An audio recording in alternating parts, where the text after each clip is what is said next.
প্রথমেই সবাইকে একলা বৈশাখের শুভেচ্ছা, ভালোবাসা এবং আদর। নাড়াজলির এই জায়গাটিতে অনুষ্ঠানে আসা আর সত্যি খুব পরম ভাগ্যের ব্যাপার।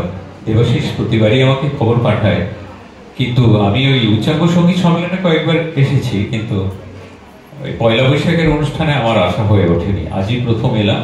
শরবতের লোভ ছিল খুব, পান্তা ভাতের থেকেও, সেটা খেয়েছি। আসলে আমার নিজের কিছু বলা থাকে না। এই আপনারা এখানে যে কবিতা বই প্রকাশ পেল, অনেক কবিরা আছেন, তারা লেখেন।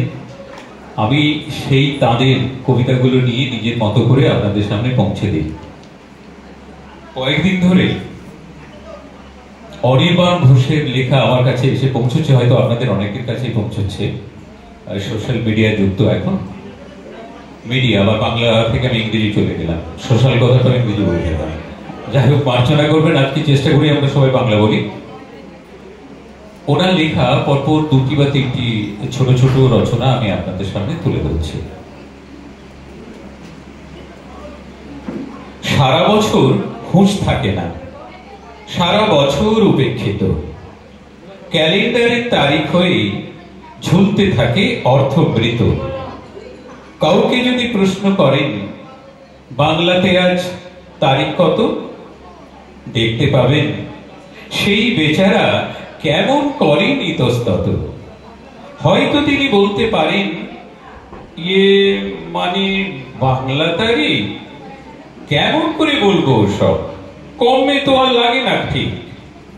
তাও আমার পয়লা বৈশাখ, তাও আমাদের বর্ষ বরণ। আসর সাজায়, কাঁসর বাজায়, উদ্দীপনার নানান ধরন। বাংলা বছর বলতে হাতে সাকুল্যে দিন দু চারখানি। একটি তো তার পয়লা বৈশাখ, অন্যটিকেও সবাই মানি। ঠিক ধরেছেন, কবিগুরুর জন্মতিথি বৈশাখ মাসে। আষাঢ় শ্রাবণ একটি দুটি, বাদ বাকিতে কি যায় আসে। হয়তো পুজো পার্বণে বা বিয়ের তিথি খোঁজার বেলায় সবাই তখন পঞ্জি খোলে, সবাই বাংলা তারিখ মেলায়। ঠেকায় পড়ে দু একদিনই, এর পরে কি রাখবে মনে, বাংলা বছর ক্যালেন্ডারে ঝুলবে ধুলোর আস্তরণে।